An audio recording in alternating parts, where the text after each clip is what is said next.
जय जवान जय किसान। सभी जनन का भैया सुबह की राम राम। और नवदुर्गों का आज दूसरा दिन है, तो नवदुर्गों की हार्दिक शुभकामनाएं। माता रानी की कृपा सब पे बनी रहे। आज मैं पुनः, अब चूँकि मैंने एक नियम बना लिया है कि मैं हर दिन लाइव आऊँगा अलग अलग मुद्दों को लेके।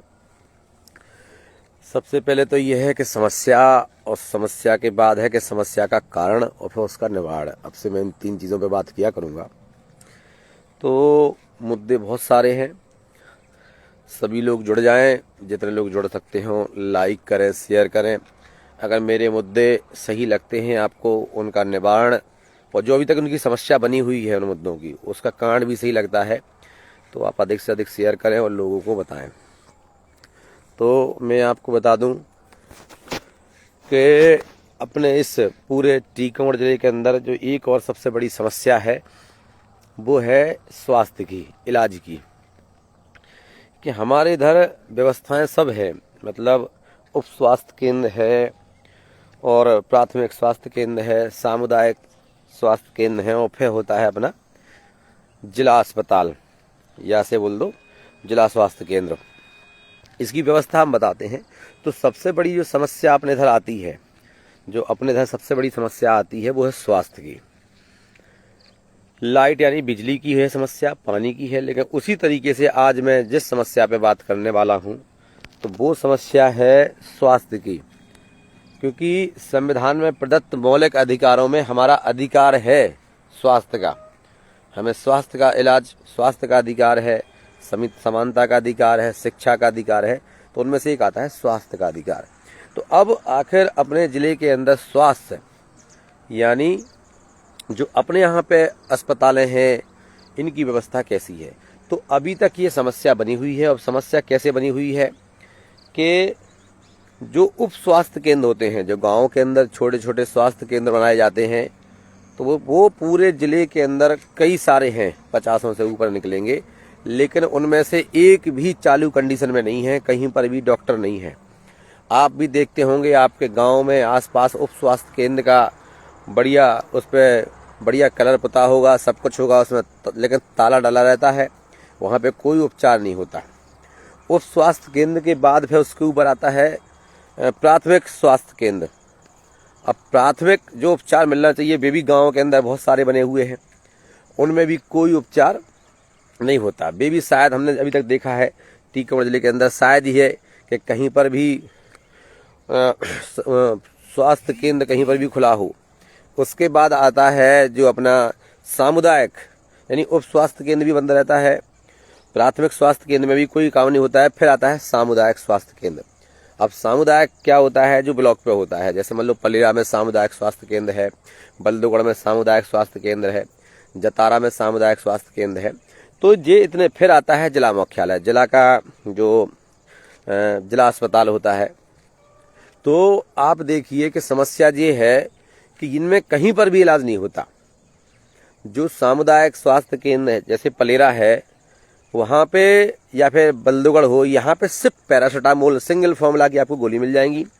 पैरासीटामोल जैसी सिंगल चीज़ें मिलेंगी, सिंगल फॉर्मूला की गोली मिलेंगी। और कोई भी केस आएगा तो उनको आईवी लगा के, सिर्फ आईवी ड्रिप लगा के उनको रेफर कर देते हैं। यानी अगर इन सामुदायिक स्वास्थ्य केंद्र को आप बोलो कि ये स्वास्थ्य के लिए नहीं है, ये सामुदायिक स्वास्थ्य केंद्र असल में सिर्फ रेफर केंद्र बने हुए हैं।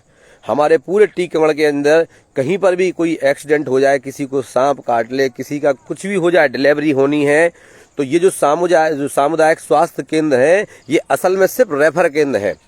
ये लोग सिर्फ रेफर करते हैं, ये इलाज वहाँ पे नहीं करते हैं। तो ये बहुत बड़ी समस्या बनी हुई है। इसका समस्या कैसे है भाई आगे, जब वो उसको रेफर कर देते हैं, पहली चीज़ तो ये है कि कहीं पे कोई एक्सीडेंट हो जाए, कहीं पे किसी को इमरजेंसी है, डिलीवरी की इमरजेंसी है, किसी को कहीं गाज भी गिर जाए, तो ऐसी स्थिति में समय से एम्बुलेंस नहीं पहुंचती। पहली चीज़ तो एम्बुलेंस पहुंचने में लेट हो जाती है, और जब एम्बुलेंस पहुंचती है तो वो सामुदायिक स्वास्थ्य केंद्र तक पहुंचती है। जब डॉक्टर लिख दे कि भैया इसको हम रेफर करते हैं, फिर वो रेफर होते हैं, फिर सामुदायिक स्वास्थ्य केंद्र से वो रेफर होते हैं जिला स्वास्थ्य केंद्र के लिए, यानी जिला अस्पताल के लिए। तो कई सारे लोग रास्ते में खत्म हो जाते हैं कि उनको प्राथमिक उपचार, उनको सामुदायिक जो स्वास्थ्य केंद्र है वहां पे नहीं होता है, जो ब्लॉक पे बना होता है वहां नहीं मिलता, तो वहां जाके वो खत्म हो जाते। और चलो जैसे तैसे अगर वो टीकमगढ़ के अपने जिला अस्पताल तक पहुंच भी जाता है तो वहां से भी उसको वापस से रेफर करते हैं। अब विडंबना देखिए कि अपने जिले से लगा हुआ कोई भी मेडिकल कॉलेज नजदीक नहीं है, रेफर करेंगे झांसी। झांसी उत्तर प्रदेश में आता है। मैं आपको बताऊं कि अपने यहाँ पे इतनी लचर व्यवस्था है और समस्या बता रहा हूं मैं आपको, और फिर इसका कारण क्या है वो आपको बताऊंगा मैं, कि वहां से फिर रेफर करेंगे जे कहाँ के लिए, झांसी के लिए, और फिर ग्वालियर। सीधी सी बात है, झांसी का रास्ता 2.5 से 3 घंटे का होता है और ग्वालियर का रास्ता 4 से 5 घंटे का है। सागर का भी लगभग 2.5-3 घंटे का रास्ता होता है। और ज्यादातर लोग हमारे सिर्फ रेफर होने के चक्कर में खत्म हो जाते हैं। उनको प्राथमिक उपचार नहीं मिलता, उनको जिला मुख्यालय पे भी कोई ढंग का उपचार नहीं मिलता और फिर हमारे व्यक्ति खत्म हो जाते हैं। तो ये समस्याएं हैं। इसके साथ साथ इन समस्याओं का होने का कारण क्या है, क्योंकि इतनी बड़ी व्यवस्था होने के कारण उप स्वास्थ्य केंद्र जो होता है, प्राथमिक स्वास्थ्य केंद्र जो होता है, सामुदायिक स्वास्थ्य केंद्र जो होता है, वहां पे डॉक्टरों की भारी कमी है। और जो हम बता रहे हैं आपको, जैसे पलिया में है, अभी हम हैं पलेरा में, हम इधर घूमने आए थे सुबह बढ़िया है। तो मैं आपको बताऊं कि पलेरा का जो स्वास्थ्य केंद्र है, पलेरा के 71 पंचायतों पे एक स्वास्थ्य केंद्र है और इसमें सिर्फ एक डॉक्टर है। कितना डॉक्टर है? आज की स्थिति बता रहा हूं मैं, वर्तमान स्थिति, कि आज की स्थिति में पलेरा स्वास्थ्य केंद्र में सिर्फ एक डॉक्टर है। अब उसी डॉक्टर को तुमने फुल फ्लैश न बना के, वो बेचारा 24 घंटे कैसे ड्यूटी करेगा, कितने मरीज देखेगा, और साथ में आपने BMO ब्लॉक मेडिकल ऑफिसर का भी तुमने उसी के ऊपर थूप के रखा हुआ है। तो वो कैसे इतनी सारी चीजें मैनेज कर सकता है? यानी हमारे पास स्वास्थ्य केंद्र बने हुए हैं लेकिन उनमें प्रॉपर तरीके से डॉक्टरों की भर्ती नहीं है। डॉक्टर ना होने के कारण, और डॉक्टर भी कहीं पर हैं तो दवाइयां नहीं है, जिसके कारण हमारे लोग दम तोड़ रहे हैं। जबकि हमारा मौलिक अधिकार है स्वास्थ्य, इलाज। अगर बीमार हम होते हैं तो हमें स्वस्थ रहने का हमारा मौलिक अधिकार है, वो अधिकार हमारा छीना जाता है। इसका अब ये समस्या है, वो समस्या का कारण है कहीं ना कहीं हमारे क्षेत्र के नेता, कहीं ना कहीं क्षेत्रीय वो ब्लॉक मेडिकल ऑफिसर एक को ऐसे को बनाते कि वो सिर्फ झूला छाप डॉक्टरों से कमीशन ला के देता रहे। कहीं पर भी मेडिकल होनी, मतलब इतनी तमाम चीजें जो आसपास रहती हैं, तो उसको घूसखोरी चाहिए। और नेताओं ने, अगर देखो इससे पहले मान लो बीजेपी के भी लोग विधायक हैं, कांग्रेस की भी रहे हैं, इन लोगों ने कभी स्वास्थ्य चीजों पे कभी चर्चा नहीं की, कभी इन्होंने कभी डिबेट नहीं की, कभी इन लोगों ने एक ज्ञापन नहीं दिया। वर्तमान की बात करें या पूर्व के विधायकों की बात करें, इन्होंने कभी भी किसी स्वास्थ्य केंद्र में डॉक्टरों की मांग नहीं की, कभी वहां पड़ी हुई लचर व्यवस्था के लिए। अभी हमारा देश कोरोना काल से निकल के बाहर आया है, उस समय बड़ी बड़ी बातें हुई कि भाई सब जगह ऑक्सीजन प्लांट लगाए जाएंगे। आपको पता होगा कई जगह ऑक्सीजन प्लांट लगाए भी गए लेकिन वो चालू नहीं है। आज फिर से बंद पड़े हैं, ठप पड़े हैं, सब उस पर पैसा खर्च हुआ है। तो जो समस्या है कि समस्या हमारे पूरे क्षेत्र में सिर्फ स्वास्थ्य की सबसे बड़ी समस्या है कि हमारे लोगों को समय पे इलाज नहीं मिलता, और हॉस्पिटल बने हुए हैं उसमें तनख्वाह बराबर जा रही है लेकिन वहां पे सिर्फ दवाई नहीं है, साधन नहीं है। और बात मैं बताऊं आपको कि ये वादे करते हैं बहुत। पिछली बार का उन्होंने कहा कि हम मेडिकल कॉलेज खोलेंगे, तो छतरपुर का बोर्ड लगा 10 साल से सड़ गया। अब इस बार एक नया बोर्ड लग गया है टीकमगढ़ के अंदर, नया लग गया है कि मेडिकल कॉलेज हम टीकमगढ़ में खोलेंगे। अरे भाई, तुम मेडिकल कॉलेज खोलो नहीं खोलो वो अलग बात है। मेरा निवेदन इतना है कि उप स्वास्थ्य केंद्र हैं, जो प्राथमिक स्वास्थ्य केंद्र जो है, और उसके साथ साथ जो सामुदायिक स्वास्थ्य केंद्र है, आप इन्हीं को ठीक कर दो। अगर उप स्वास्थ्य केंद्र ठीक हो जाएंगे तो हमें चांसियों की जरूरत नहीं पड़ेगी, हमें झूला छाप डॉक्टरों की जरूरत नहीं पड़ेगी, हमारा आदमी वहीं इलाज करा लेगा।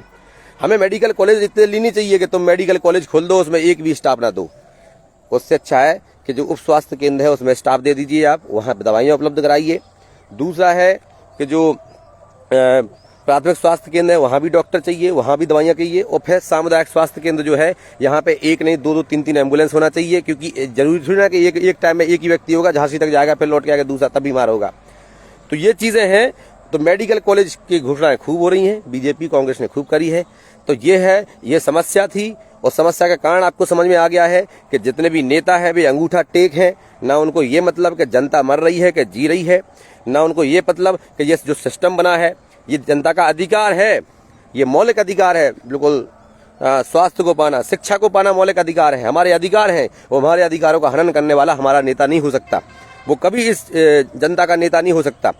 तो जो मौलिक जो समस्या हो गया उसका समाधान, और आखिरी चीज समाधान ये है उसका कि मेरा निवेदन आपसे ये है कि ऐसे व्यक्ति को आप देखो, चुनाव आ गए हैं, आज से 30वें दिन, सिर्फ 30 दिन बाकी हैं चुनाव में, 30वें दिन वोटिंग हो जाएगी, और ये आपका निर्णय आपके स्वास्थ्य के लिए बहुत काम आएगा। जिन जिन लोगों ने आपसे वोट लिए हैं, जिन जिन लोगों ने अभी तक यहाँ पे बोलते हैं कि हमने ये विकास किया, उनसे आप सवाल करिए कि विकास आप चाहे मीनारें कितनी भी बड़ी खड़ी कर दो, लेकिन अगर व्यक्ति को इलाज आपने सिस्टम से नहीं दिया तो फिर क्या किया। तो अगर हम चुनाव में हैं, बहन कुमारी मायावती जी और बहुजन समाज पार्टी के आशीर्वाद से खरगापुर विधानसभा के अंदर मुझे अधिकृत प्रत्याशी बनाया गया है। अब मैं चूंकि चुनाव लड़ रहा हूं, और मैं बस इतना यकीन दिलाता हूं कि मैं मेडिकल कॉलेज की बात तो नहीं करूंगा कि मेडिकल कॉलेज लाके खड़ा कर दूंगा, क्योंकि जो बातें करते रहे, वोट लेते रहे, उनने से बोर्ड लगाए। लेकिन मैं इतना बात आपसे करता हूं कि जो उप स्वास्थ्य केंद्र हैं वे प्रॉपर तरीके से चलेंगे। उप स्वास्थ्य केंद्र में आपका इलाज होगा गांव का गांव में, उससे थोड़ा सीरियस रहोगे तो प्राथमिक स्वास्थ्य केंद्र में पूरी व्यवस्थाएं करेंगे हम, और फिर उसके बाद हम सामुदायिक स्वास्थ्य केंद्र में देखो, एक डॉक्टर कभी इलाज नहीं कर सकता, हर एक चीज का एक स्पेशलिस्ट होता है। हर उसके अंदर मान लो जैसे दांतों का अलग इलाज होता है, डिलीवरी से बच्चों के अलग डॉक्टर होते हैं, और शुगर पेशेंट मतलब जैसे पेशेंट होते हैं उस हिसाब से डॉक्टर होते हैं।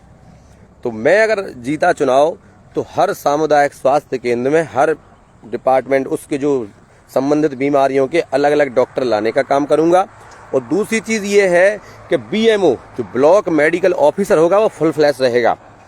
वो जब फुल फ्लैश रहेगा तब जाके वो 71 पंचायतों को जाके चेक करेगा कि कहीं पर फर्जी इलाज तो नहीं हो रहे हैं, कहीं पर ये फर्जी तरीके से इसमें कमीशन खोरी तो नहीं चल रही है। क्योंकि अगर तुम वही डॉक्टर है और उसी को तुम बीएमओ बना दोगे तो फिर तुम सिर्फ कमीशन लोगे। ऐसी कई घटनाएं हमारे यहाँ पे हुई हैं, और कमीशन लेते हुए हमारे यहाँ पे ब्लॉक मेडिकल पलिया के अंदर पकड़े भी गए हैं। तो हम आएंगे तो हम जो हमारे क्षेत्र के अंदर जो व्यवस्थाएं हैं इसको हम दुरुस्त करेंगे। आज इन्हीं मुद्दों पे, आज इस मुद्दे पे मुझे बात आपसे करनी थी। ये हमारा मौलिक अधिकार है, और जो आपको संविधान के अनुसार आपका मौलिक अधिकार दे, स्वास्थ्य रहना हमारा मौलिक अधिकार है। बीजेपी भी यहाँ पर रही है, कांग्रेस भी यहाँ पर रही है, इनने सिर्फ बिल्डिंगें बना के उसमें कमीशन खाने का काम किया है। हर साल उसको पुताई के लिए पैसा आता है, हर स्वास्थ्य केंद्र को पोतने के लिए उसके साइज के हिसाब से 1 लाख 2 लाख 5 लाख रुपए आते हैं। ये लोग उसमें भी कमीशन खा जाते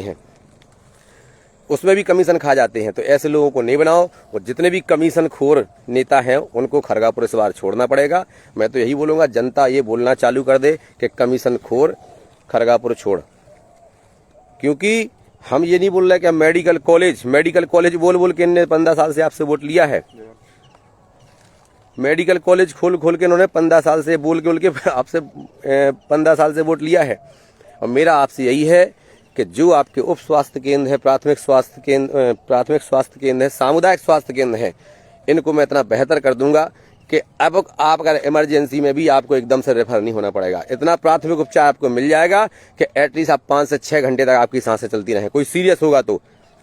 और फिर जब अगर सरकार में अच्छी भागीदारी रही और गठबंधन की सरकार बनी, अगर हमें कैबिनेट में जगह मिली, तो फिर इन लोगों ने सिर्फ भाषण दिए हैं और सिर्फ उद्घाटन के नारियल फोड़े हैं।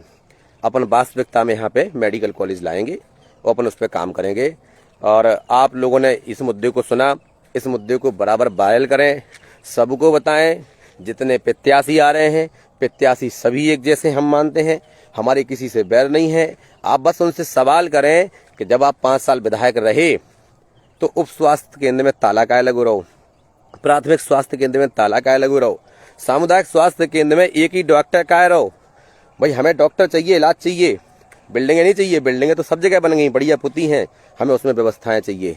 तो उनसे आप सवाल करिए। अगर वो जवाब बेहतर देते हैं और आपको लगता है कि आपके आसपास के स्वास्थ्य केंद्र जितने भी हैं बहुत बढ़िया चल रहे हैं, वहाँ पे दवाइयाँ मिलती हैं, टाइम से इलाज होता है, तो जो अब तक विधायक रहे पहले के चाहे अबे की, उन्हें खुल के वोट दो। हमें कोई गुरेज नहीं, हमें कोई दिक्कत नहीं। और लगता है कि इन लोगों ने सिर्फ बेवकूफ़ बनाने का काम किया जनता को। आपके समाज के कितने सारे लोग सिर्फ इलाज ना मिलने के कारण खत्म हो गए। कोरोना के टाइम पे ऑक्सीजन सिलेंडर ना मिलने से, दवाइयाँ पैरासिटामोल नहीं मिली, एंटीबायोटिक नहीं मिली चुनाव उसके कोरोना के टाइम पे, ना जाने कितने लोगों को हमने खोया है सिर्फ ऐसे लोगों के कारण जिन्हें स्वास्थ्य से मतलब नहीं है। तो बहुत बहुत धन्यवाद। इस मुद्दे को आप शेयर करिए। जितने चुनाव लड़ रहे चाहे वो निर्दलीय लड़ें, चाहे किसी पार्टी से लड़ें, उनको तो ये बोलिए कि आप स्वास्थ्य के मुद्दे पे क्या करोगे, क्योंकि कोई कितनी भी बंदूकें लेके, कितनी भी गाड़ियां लेके घूम ले, आपके बच्चों का इलाज वो नहीं दे पाएंगे। उनसे इलाज तो होना है आपके हॉस्पिटल में ही, और हॉस्पिटल जो ठीक करने की क्षमता रखता है उसको आप वोट दीजिए। और इस मुद्दे को सब तक शेयर करिए, हर जनता तक पहुंचाइए कि इस बार हमें वोट करना है स्वास्थ्य के नाम पे। हमारा मौलिक अधिकार है, अगर हम बीमार पड़ते हैं तो हमें इलाज समय पे मिलना चाहिए, ताकि हम अपने नियर डियर, हमारे रिश्तेदारों को, हमारे भाई को, हमारे समाज को लोग हम खोना नहीं चाहते। जीवन अनमोल है, उसकी कीमत आपको समझनी पड़ेगी, और थोड़े से लालच में नहीं जाना है। 1 महीने का समय है, निर्णय लीजिए और अधिक से अधिक शेयर कीजिए। सबको बताइए कि इस बार हम वोट करेंगे तो मुद्दों पे वोट करेंगे।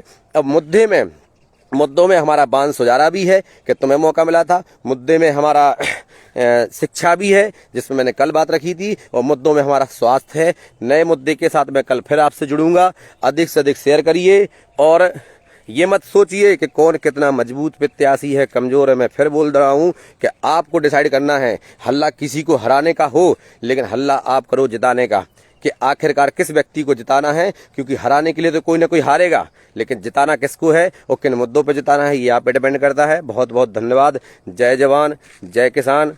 मैं हृदय कुशवाहा, अधिकृत प्रत्याशी बहुजन समाज पार्टी से, विधानसभा क्षेत्र 47 खरगापुर। और ध्यान रखें, अधिक से अधिक शेयर करें। जय भीम, जय भारत, जय कालका माई की। क्षेत्रीय भी सुने और ऐसे को चुने जिस तक आप पहुंच पाएं। बहुत बहुत धन्यवाद। जय भीम, जय भारत, बहुजन समाज पार्टी जिंदाबाद।